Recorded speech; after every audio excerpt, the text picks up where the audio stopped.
قربانی کا جانور ذبح کیا، پیٹ سے بچہ برآمد ہوا، تو پھر اس کا کیا کرنا چاہیے؟ شرعاً کیا حکم ہوگا؟ دیکھیے اگر جانور کو ذبح کیا اور پیٹ سے بچہ برآمد ہوتا ہے تو اس سے قربانی پر کوئی فرق نہیں پڑتا۔ بعض لوگ کہتے ہیں کہ بعض اوقات ایسا ہوتا ہے جانور خرید لیتے ہیں، پتہ نہیں چلتا کہ یہ حمل سے ہے، اب اس کو ذبح کیا تو پتہ چلا کہ مطلب بچہ ہے سامنے، تو اس کا کیا کیا جائے؟ تو بعض لوگ کہتے ہیں کہ بھئی یہ تو قربانی نہیں ہوئی اس لیے کہ یہ بچے والی گائے تھی، تو یہ غلط تصور ہے، قربانی ہو گئی۔ جب شرعی طریقے کے مطابق آپ نے اسے ذبح کیا، رہ گیا جو اب اس سے بچہ برآمد ہوا، تو ترمذی شریف کی روایت یہ ہے کہ اسے ماں کے ساتھ ذبح کر دیا جائے، لیکن یہ اسی وقت ہے کہ جب وہ زندہ ہو تو اسے ذبح کر دیں، لیکن اگر وہ مردار ہے اور اب اس میں جان نہیں پڑی ہے تو پھر اسے ڈال دیا جائے گا، کیونکہ وہ کھانے کے قابل تو ہے ہی نہیں۔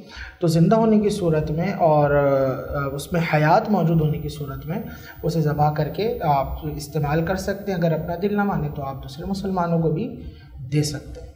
مصطفیٰ منبع